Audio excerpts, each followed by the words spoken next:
Class में पढ़ा था फ्रीक्वेंसी डिस्ट्रीब्यूशन के, हम टाइप्स पढ़ रहे थे। उसमें हमने क्या कर लिया था, फर्स्ट था हमारा जो ग्रुप्ड था, उसमें हमने देखे थे, हमने होमोजीनियस ग्रुप्स बनाए थे, ठीक है।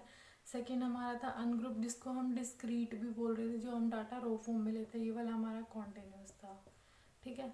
हम थर्ड वाला जो पढ़ रहे थे, थर्ड हमारा था कम्युलेटिव फ्रीक्वेंसी डिस्ट्रीब्यूशन। तो कम्युलेटिव फ्रीक्वेंसी डिस्ट्रीब्यूशन के अंदर क्या आता है, हमारी जो क्लास होती है उसमें हम इंक्लूड भी कर देते हैं टोटल फ्रीक्वेंसी को और अप टू तक भी लेते हैं, ठीक है। जैसे हमारी क्लास 9 to 10 है, तो इस 9 to 19 ले लेते हैं, तो इसमें इंक्लूड भी कर देते हैं।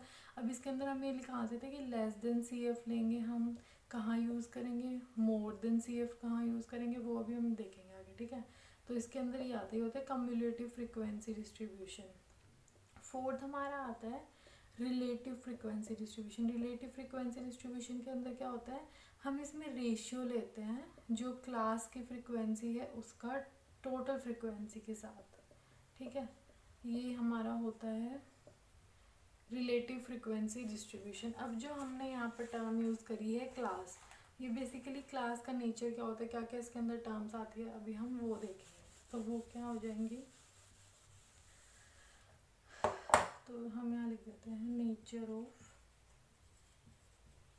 क्लास। अब इसके अंदर पहली टर्म हमारी आती है क्लास लिमिट। क्लास लिमिट क्या होती है, हमारी स्मॉलेस्ट एंड लार्जेस्ट वैल्यू जो होती है उसको हम बोलते हैं class limit, smallest and largest value. जैसे मैंने यहाँ पर क्लास ली है एक 9 to 19, तो स्मॉलेस्ट इसकी 9 है, 19 इसकी हाईएस्ट वैल्यू है, इसको हम बोलते हैं क्लास लिमिट। सेकेंड हमारी टर्म आती है क्लास बाउंड्री।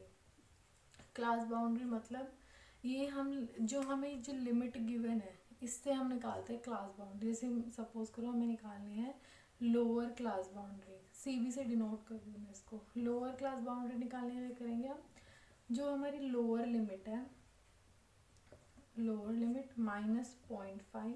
अगर हमें अपर क्लास बाउंड्री निकालनी है तो हम क्या करेंगे, अपर लिमिट में हम ऐड कर देंगे 0.5। ये क्यों करते हैं, फॉर एग्जांपल हमें क्लास इंटरवल्स दिए होते हैं कुछ, ठीक है। हमें एक टेबल बनी हुई है, उसके अंदर हमें क्लास इंटरवल्स दे रखे हैं 9 to 19, फिर हमें 20 to 29 दे रखे हैं। तो इस वाले में जो फ्रीक्वेंसीज आएंगी इसके अंदर 19 तो इंक्लूडेड है, ठीक है। बट ये दोनों टर्म्स इक्वल नहीं हो रही ना, तो डाटा आएगा नहीं इक्वल। तो इन चीज़ों को हम इक्वल करने के लिए करते हैं, तो यहाँ पर ऐड कर देंगे 0.5 और यहाँ पर हम क्या करते हैं -0.5, तो यहाँ बन जाएगा 19.5, सो दैट ये इंक्लूड हो जाए, ठीक है। इसको हम क्लास बाउंड्री को हम कभी कभी नहीं, जनरली हम इसको बोल देते हैं एक्सक्लूसिव क्लासेस। एक्सक्लूसिव क्लासेस क्यों बोलते हैं, क्योंकि अपर क्लास बाउंड्री जो है किसी भी क्लास की वो कोइंसाइड करती है lower class boundary, lower class boundary से नेक्स्ट क्लास की। जैसे हमने यहाँ पर करा 19.5 कर दिया, यहाँ पर माइनस किया 19.5, दोनों कोइंसाइड कर देंगी, इसलिए हम इसको बोलेंगे एक्सक्लूसिव क्लासेस, क्लास बाउंड्री को, ठीक है। थर्ड हमारी टर्म आती है क्लास इंटरवल। तो क्लास इंटरवल एक टाइप का साइज होता है डाटा को ग्रुप करने के लिए, इसको हम बोल सकते हैं size of grouping of data, ठीक है। अब इसके अंदर तीन टाइप से हम कर सकते हैं। पहला इसके अंदर हमारा आ जाएगा एक्सक्लूसिव मेथड। एक्सक्लूसिव मेथड में मैंने अभी बताया, जैसे एक्सक्लूसिव मेथड में सारी लिमिट्स इंक्लूड होती हैं अप टू भी, ठीक है, 20 to 30, ये तो हो गया एक्सक्लूसिव मेथड। इंक्लूसिव मेथड क्या होगा हमारा, इंक्लूसिव मेथड के अंदर मान लो 10 to 19 है, ठीक है। तो नेक्स्ट हमारी है 20 to 29 ले लो। तो इसमें 10 to 19 में हमारी जो 19th टर्म है वो इसके अंदर इंक्लूडेड होगी, ठीक है, वो होती है हमारी इंक्लूसिव। थर्ड हमारी आती है open and class. Open and class में क्या होता है, जैसे यहाँ पर तो इंटरवल्स में हमें पता था कि कहाँ से कहाँ तक इसके अंदर वैल्यूज आ रही है, इसमें भी पता था जहाँ से जहाँ तक लिमिट है वो इसके अंदर इंक्लूड हो रही है। ओपन एंड क्लास में क्या होगा, हमें दे देते हैं बिलो 10। जैसे मान लो ये क्लास इंटरवल दे दिया हमें पहला, 10 से पहले वाले इसके अंदर फ्रीक्वेंसीज आ जाएंगी। दूसरा हमें ये भी दे सकते हैं कि 40 एंड अबव, तो ये ओपन एंड है कि इससे ऊपर जितने भी होंगे वो इस क्लास इंटरवल के अंदर आएंगे, तो इसको हम बोलते हैं क्लास इंटरवल, ठीक है। ये तीनों टाइप इसमें आ जाता है। फिर हमारी एक टर्म आती है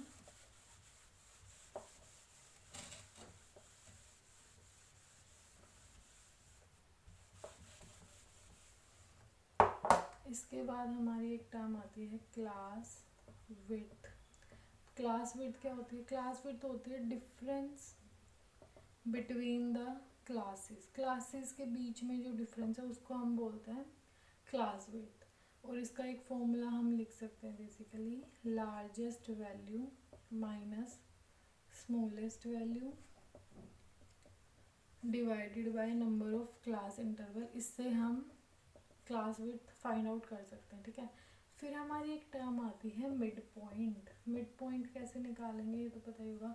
दो क्लास लिमिट्स का एवरेज इसमें हम बेसिकली निकाल लेते हैं, average of two class limits. उससे हमारा मिड पॉइंट आ जाता है, मतलब lower class boundary plus upper class boundary upon में 2। इससे हमारा मिड पॉइंट फाइंड आउट हो जाएगा। एक हमारी टर्म आती है रेंज। रेंज क्या होती है? ये होता है difference between the largest value and the smallest value, उसको हम बोलते हैं रेंज, ठीक है।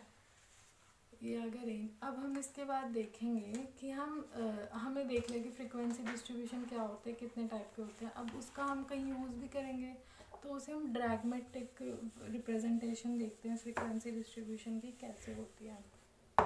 तो हम यहाँ लिखेंगे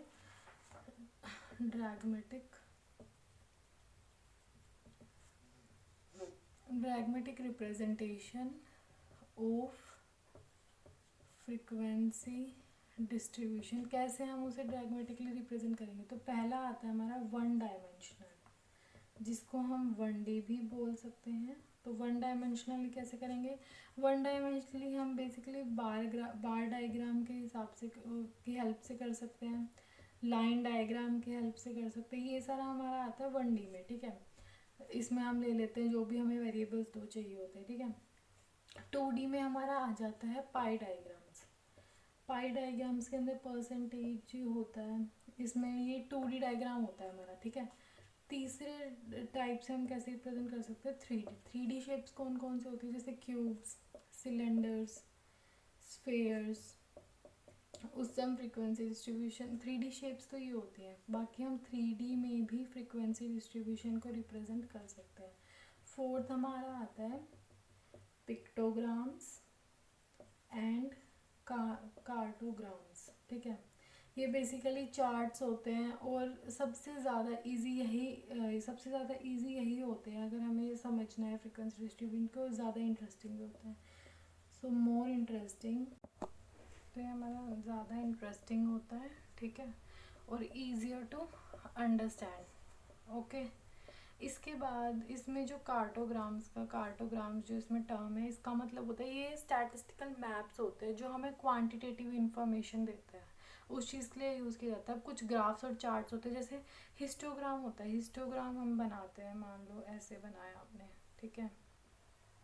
हिस्टोग्राम्स में ना गैप्स होते हैं, बिन्स होते हैं, ठीक है। तो हिस्टोग्राम तो बेसिकली हमारा ऐसे बन जाता है। अब हमें अगर मान लो फ्रीक्वेंसी पॉलीगन बनाना है, तो फ्रीक्वेंसी पॉलीगन कैसे बनाएंगे? तो इसके जो मिड पॉइंट्स होते हैं ना, अगर उसको हम ज्वाइन कर देंगे, जो भी हमें फ्रीक्वेंसीज गिवन होंगी क्लास इंटरवल के अंदर, तो उससे हमारा जो है फ्रीक्वेंसी पॉलीगन बन जाएगा।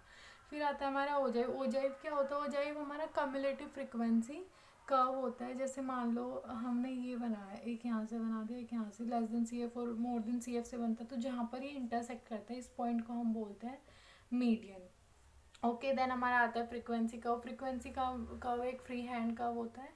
बस इतना ही था कि हम ड्रैगमेटिकली रिप्रेजेंटेशन कैसे करते हैं फ्रीक्वेंसी डिस्ट्रीब्यूशन की। तो फर्स्ट टॉपिक तो हो गया हमारा कंप्लीट, जो था हमारा classification, organisation, collection and interpretation of the data.